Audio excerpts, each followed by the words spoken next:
expect Ben Affleck to not only write, direct, but also to star. That's the best barbecue that I've had since I left the States. See that beautiful blonde staring out the window? That's my wife, Jillian. She's been through an awful lot the last few years. You have to let them know I didn't mean for it to happen. What? Slicing my partner's throat, killing a few dozen homeless people? Which one? Take your pick.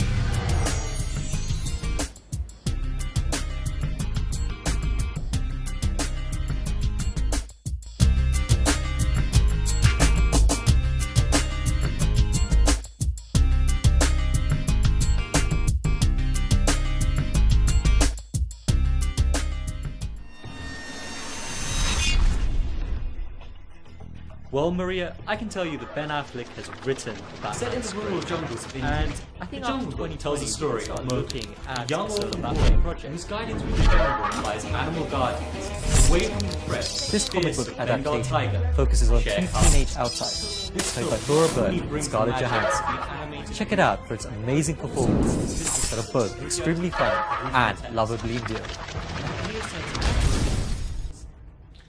Hey guys, welcome back to another edition of Sadat Talks Film. So we are back. We've been away for a couple of weeks. We spent 1 week in Dubai, where I was hanging out 1,700 feet from the Burj Khalifa, which it was supposed to be sort of an IMF style mission that Tom Cruise didn't want to do it again, so I thought, well, why not I have a go?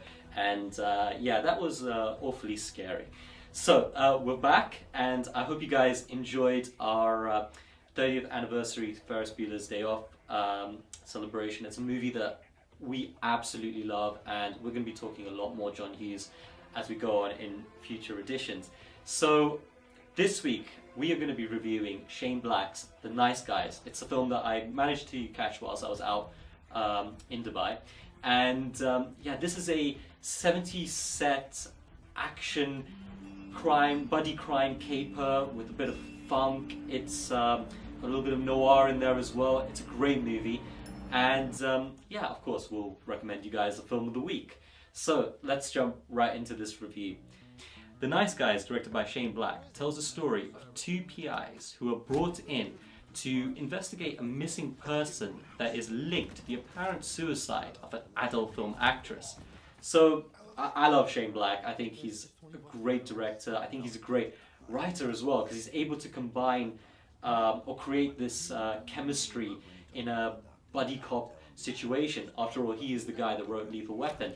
And he gets Ryan Gosling and Russell Crowe to come together. It's an unlikely sort of team when you think about it, but they're able to sort of really pull it off and be both really funny at the same time. I mean, Ryan Gosling is hilarious in this film. He's unhinged, he's completely out there, and we also managed to find Russell Crowe even more lovable, which is kind of a weird sort of thing, but it works really well, and them two together is a laugh, right? And I absolutely love this movie. I really love the soundtrack as well, because it really adds that kind of 70s aesthetic in a sort of noir situation, which isn't quite, you don't sort of think noir and sort of a 70s aesthetic in the same sort of film, but in this case it works. And Russell Crowe's, you think him as a narrator, would that work? But yeah, these guys in their own sort of warped way are the ultimate heroes in a sense. But yeah, I really love The Nice Guys, and it's a film that you guys have to check out, which is why I give this movie a big Sid seal of approval. So we're just about wrapped up, and a film that you guys have to watch this week is one of my favorite noir films, which isn't actually an old noir film. It's actually a really recent one when you think about it. It is Curtis Hanson's Academy Award winning LA Confidential, which released in 1997. It is an absolutely amazing movie, and it tells the story of a group of LAPD cops who are sort of investigating a set of homicides, but whilst they think that they've solved the case, they find out more about the murkier side of 1950s LA, kind of darkness, the seediness, of this criminal nexus and kind of like dark side of Hollywood as well. So there's a lot about police corruption and just all the bad stuff, really. And it's got such an amazing cast. You have, well, it's got Russell Crowe, Kim Basinger, who won an Oscar for her performance. She's also in The Nice Guys, by the way. And it's got Guy Pearce, Kevin Spacey, Danny DeVito, James Cromwell. It's an amazing cast. It's a beautiful film as well. And yeah, just check it out. I hope you guys like this one. So that's all the time we have. Thanks for watching, guys, and join me next week for more Siddharth Talks Films.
Quick, Gerald. Quick, she's kicking.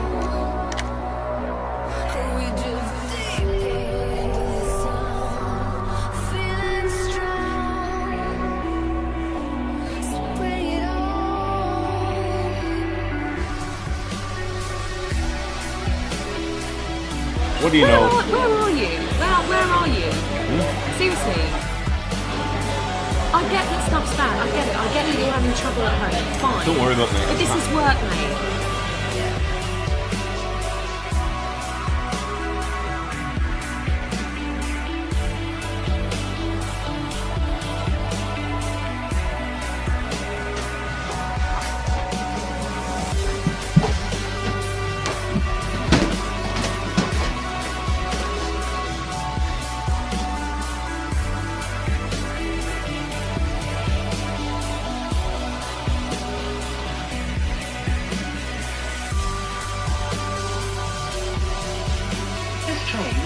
Southern service to London Victoria, calling at West Norwood, Streatham Hill, Banner, Wandsworth Common, Clapham Junction, Battersea Park, and London Victoria.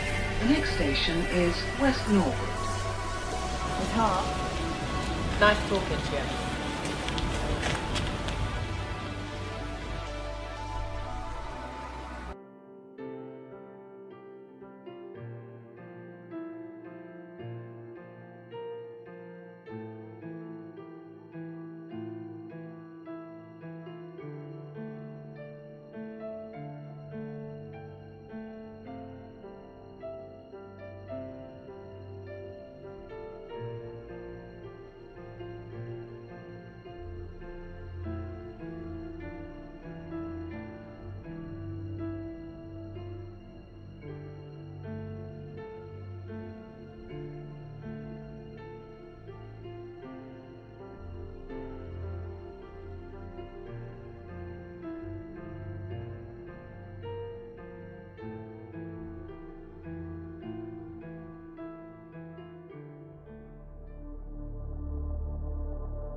Hey,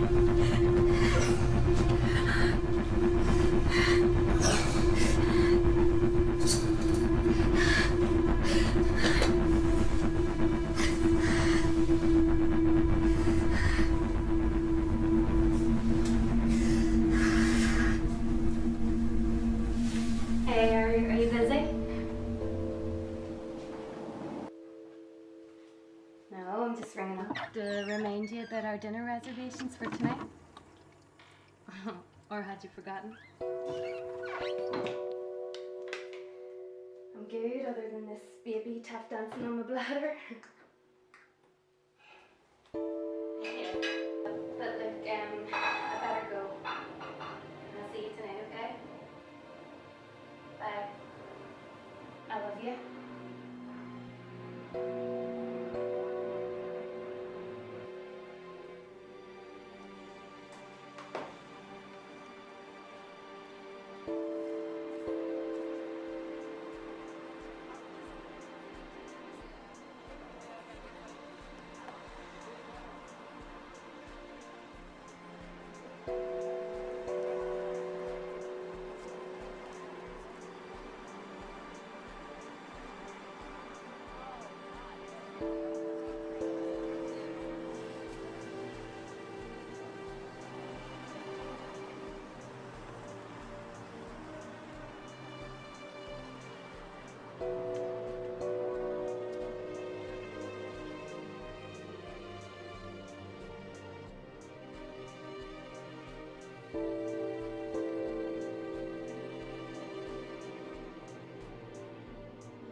Hey there, table for two? We're not together. I have a reservation at 7 for Lerwick. Lerwick. Ah, yes, here you are. Can you follow me? Thank you.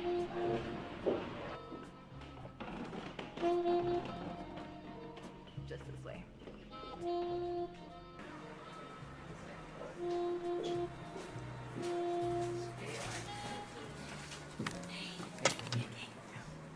Okay?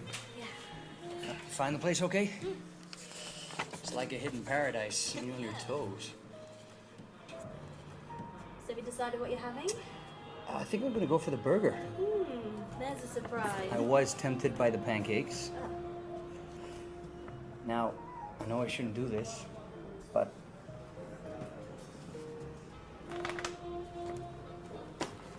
What's that? Good for me. come on, open it.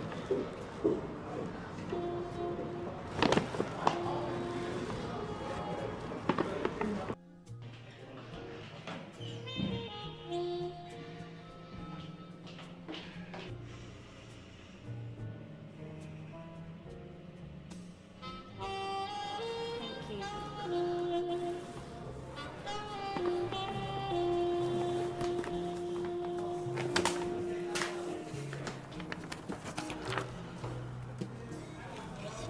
So you know what you want?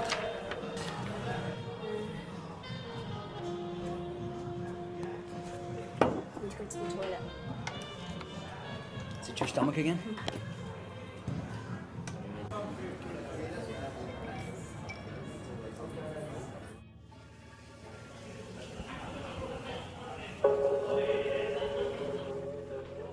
Excuse me? Yeah. Your phone's ringing. Do you want it? No, look, it's probably just my husband ringing to apologise for starting me up tonight.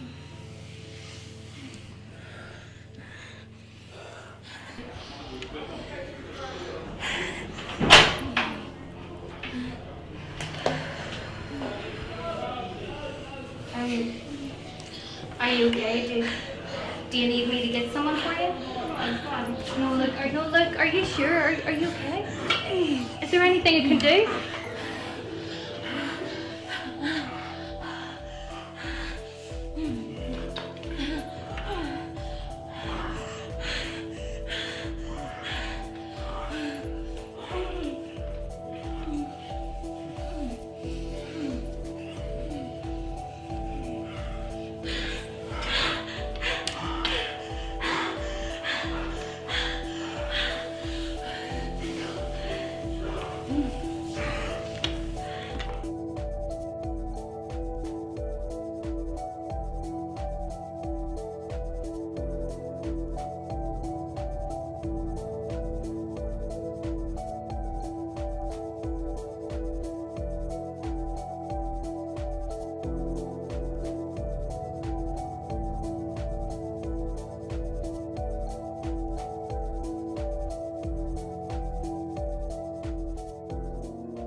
protect you from the hooded claw. Keep the vampires from your door.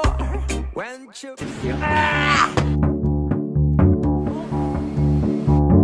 여행은 마치 꿈과 같다고나 할까요? 정말 멋진 말인데요? 당신 왜 이렇게 이뻐요? 반해버렸어요. 아, 어디까지 갔어요? 아라마루 전망대요. 저도.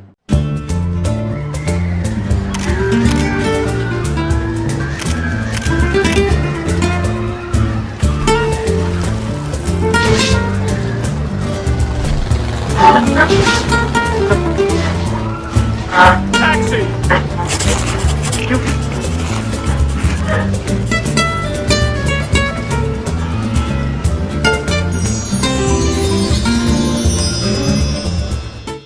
Alrighty, so today we find ourselves over in Chapel Market.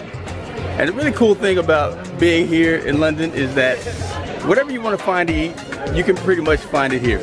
And if you can't find it here, you can probably hop on a plane and get to just about anywhere you want to get to in a few hours. But today, I have it on really good authority that the little place that we're going to, the Delhi Grill, which serves North Indian, Punjabi style cuisine, is the place to be on a Sunday. So, we're gonna go walk around the market just a little bit more and then head over to the deli. And when we get there, we'll have a bite to eat. Alrighty, bye-bye. Today we find ourselves in this really little cool place called Hackney. It is always crowded and busy, always busy. So we're sitting at the bar now waiting on our table. But as soon as we have our table, then I'll take you over there and then we'll grab a bite to eat. I hope you guys enjoyed this walk around Chapel Market. But yeah, so we're here. This menu is amazing. I have to say, I really love me some Indian food. And this menu, oh man, there's so, I'm glad I have Sid here with me to kind of help me out with the menu because there's so much here and I think I'm gonna need a little help. So as soon as I pour this beer and look over the menu, I'll be right back with you. All right?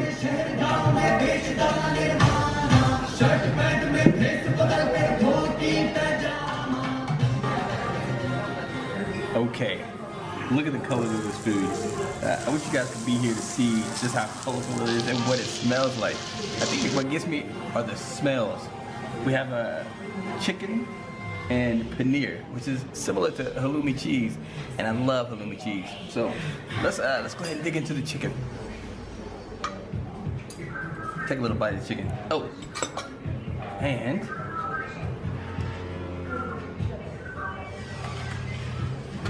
had to put some of the sauce on.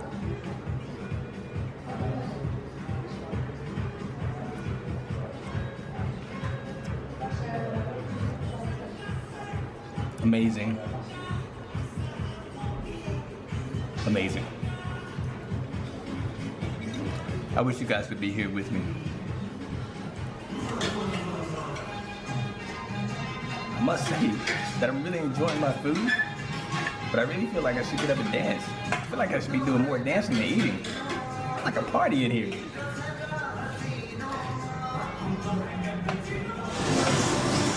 Wow. Now, this right here is why a brother needs to go to the gym. This is why I need to lose some weight. We have rice, chicken, spinach, and potatoes in my salad. I don't think we're gonna do that salad. We'll go straight in for the chicken and the rice. Come on, let's dig in. Let's start with the spinach and potatoes today. Yeah.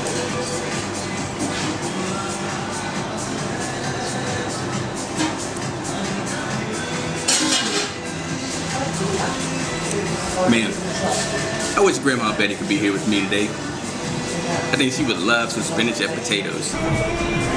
Well, I think we've come to the end. And as always, I'm full to the top. Hope you guys enjoyed that. And yeah, it's time for me to get back on the train and go home to the family. I'll see you guys next week. Bye-bye. Alrighty guys, as always, the best part of this is not just the food, but meeting great people. And this is Duncan. Are we good? Yeah. If you guys are over here near Angel at any time, come over here and check out Deli Grill. You will not be disappointed. So, see you guys next week. Yeah. Bye-bye. Bye-bye. Didn't I tell you we were gonna have a good time today? Deli Grill, my new favorite place. And Sid, what do we have here? That's Paneer. Paneer. It's cheese. Maybe it's like. Is it like? What cheese is it like? Halloumi. Thank you, Sid. It's like halloumi. Okay, so they tell me, or Sid told me, that this is called street food. Am I right, Sid? Served street style.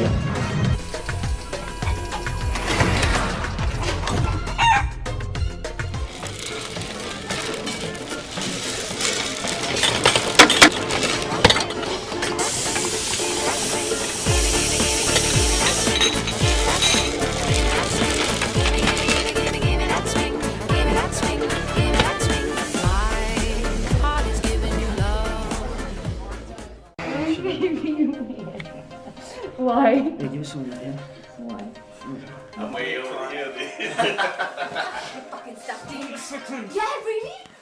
I've been acting most of my life, since I was a child. And then when I was 18, I went to East 15 Acting School and did 3 years there. And I left about 11 years ago now. It was 2005. Since I graduated, I've done quite a lot of theatre, a lot of Shakespeare, a lot of touring. And Heads and Tails is my first screen experience. Well, all the stuff that I shot, obviously season 1 and season 2, we actually did it in a day and a half, which is crazy really when you think about it. A day and a half to do, you know, a season and a bit. Although it was done quickly, I think that was because everything was prepared and, you know, we knew exactly what we wanted to do. And even one of the scenes in season 2, I wasn't even supposed to be shooting that day. I think I was going to the cinema, and Fred happened to be shooting right outside my flat, and I went out to take out the rubbish, and he was like, "Oh my God, you know, you're around," and we just improvised a scene, which, you know, I don't think many kind of, if any, kind of directors would just say, "Oh, you're about, let's just direct a scene," and yeah, we just completely improvised it, obviously based on, you know, the previous scene and stuff, but no, it was great. We just kind of went in the playground where I live on the estate, and yeah, we just rolled with it.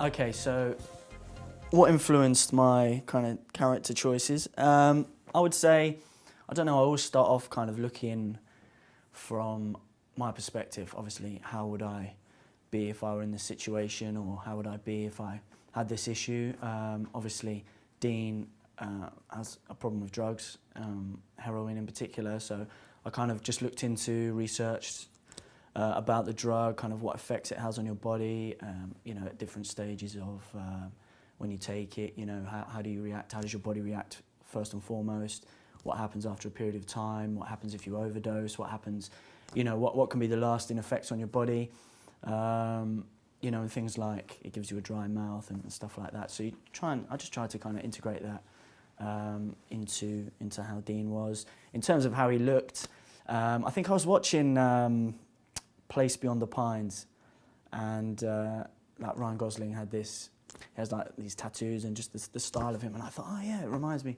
he's got a little bit of kind of Dean about him, so I kind of, obviously don't want to go copying him, but I used that as kind of a starting point and influence with the tattoo and the kind of leather jacket. Kind of talked it over with the guys first of all, and kind of went down that road. Yeah, so, you know, as I said before, it's a great character.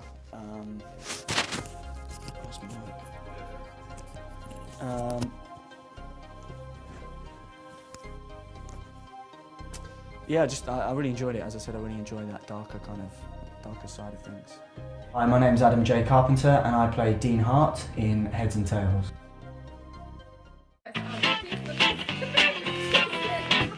You look like a hunting character. welcome back to the Heads and the Tails of It. This show is here to go over the twisting trials of Heads and Tails Season 2. My name is Brianna, and this is my co-host Whitney. Welcome again, and thank you to all who have returned to our little show and is spiraling down this dark story with our characters. Let's review what happened so far in Season 2, Episode 2. Awkward Emily circling above Brian, wanting to perhaps pounce, and ends up placing a gift in his pocket. We also witness more of Jillian in the loony bin, hugging it out with Teddy. Then there is the detective team of Mason and Wise, hot after our little miss coming for T. Jackie, who is distracting Wise, but not Ironside Mason. Well played, Brianna. Now we have Anne and Gerald rekindling their love, but is winter coming around the corner for them? Finally, what's up with this stranger in Andrea's office? Is he an oracle, or is he just a distraction? But before we get into Episode 3, let's hear about what's around the corner for Red Hen Productions.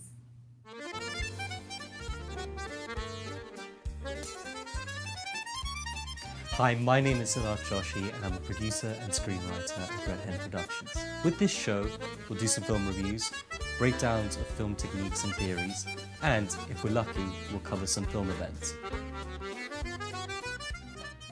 Welcome back everyone to the Heads and the Tails of It. I am Whitney and this is Brianna, and we are sliding in hard with Episode 3. So if you have not seen it, you have 3, 2, 1. You have been warned. For sure, Whitney, I don't think anyone's safe after watching Episode 3. So let's get right to it. The episode opens with Brian and Jillian on a train. Their mood is somber, and they have baby stuff in their hands. Is that a teddy I see, Whitney? Hold your horses, Brianna. Isn't she in the mental facility, and she's not pregnant there? What the heck is going on? Heads and Tails does it again. Is this before or after? Oh my goodness, let's keep talking. Yep, the brilliant storytelling from Red Hen writers has put us in a quandary. Let's keep it moving, Whitney. And just like they do, now there's a break-in of sorts going on. What is the assailant looking for? Whose place is it? Would you believe it's Jackie's? She never gets a break. After a brief moment with the masked man, he punches her in the stomach and runs out.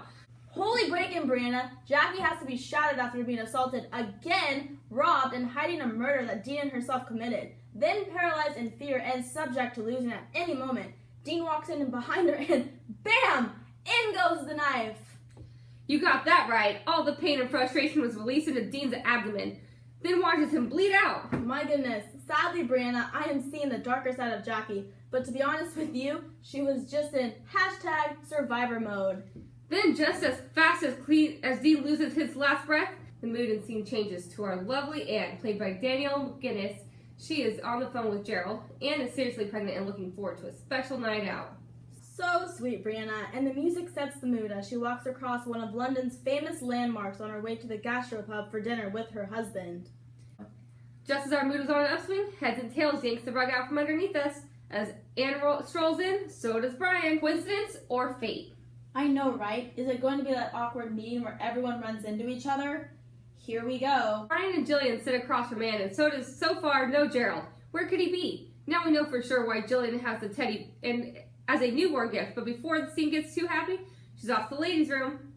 Brianna, that oh crap moment happens when Anne, who appears to be stood up again by Gerald and left to her own thoughts of, here we go again with this BS, tries to hold back her tears in the loo. When in walks Jillian, she looks down at the sink and sees a phone ringing and asks the lady in the stall, is this yours? And BAM! 2 worlds collide. You can say that again, Whitney. Jillian looks at the phone and sees Gerald's smiling mug glaring back at her mockingly like, yep, I am married and you might be my baby mama. # you've been played. Talk about a slap in the face, Brianna. Now what is a girl to do with this knowledge? What if the baby is Gerald's? Or what if the baby is Brian's? Heads or tails? You call it. Now we see her walking back like she is walking to the gallows, thinking about romantic moments with her side piece. She then turns around and just walks out. Can we say karma? You're right, Brianna. Karma ×2. Now the scene changes to Anne on the bus heading home alone and coming to the realization that 1. Gerald's got a baby mama possibly. 2. Gerald didn't show up and is he ever going to? Or 3. She knew it was not a good time to have a baby when she wasn't ready. Now she'll have to raise it alone. The beautiful music track by Koda Mojo paints a scene of helplessness and loss. The images show Anne now in different times, before and or after. We are not sure, but that's the Heads and the Tails. Creative writing. It's what you want it to be. Then it ends exactly where it all began. Brian and Jillian on the train home. So it comes full circle with episode 3, Anne's scene. What a ride that was, Whitney. this way and that way. With that, we are now down to 3 more episodes. At this rate, I think I need to pack lunch for the next three, so now we are going to take a quick look into episode 4.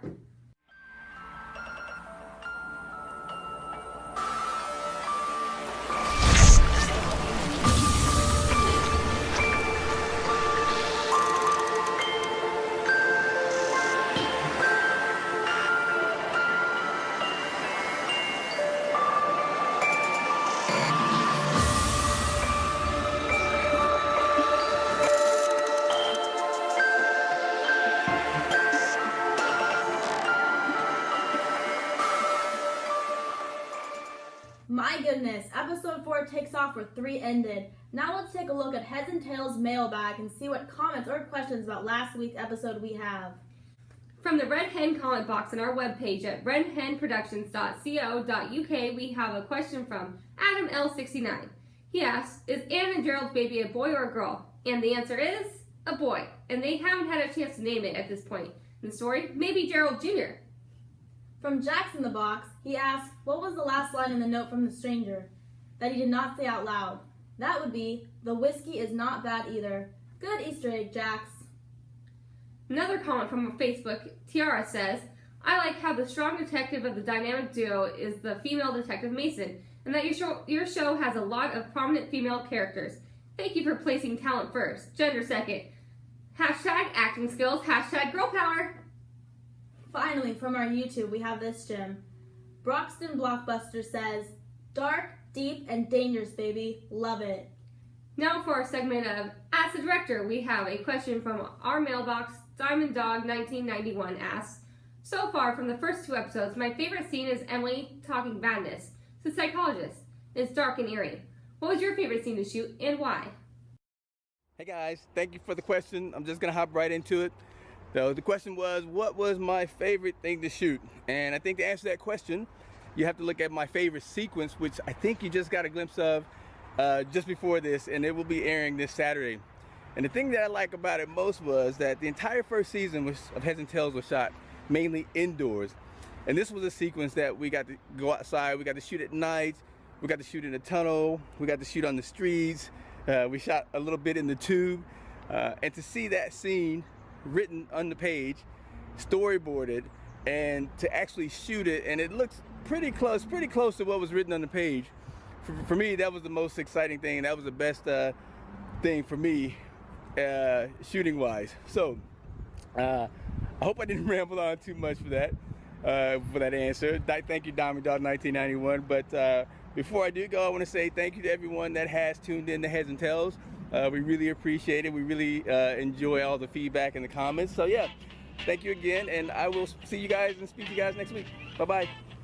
Great question, Diamond Dog. Keep them coming, Heads and Tails fans. 3 episodes down, 3 more to go. And we know you guys have a lot more questions and comments to give. So keep contacting us on our Facebook or Twitter by posting a comment about our show. Keep reposting us and sharing us with all your friends. Remember, you can also leave a comment down below as always. And don't forget to ask the director questions again regarding our Heads and Tails show for next week. We will be having a drawing and giving a Heads and Tails t-shirt away, and an autograph photo from the cast at the end of the season from all the questions we have received at Heads and Tails Productions regarding our show, so keep them coming. It's that time again to say goodbye to another great show, Whitney. We will see you next time on The Heads and Tails of It.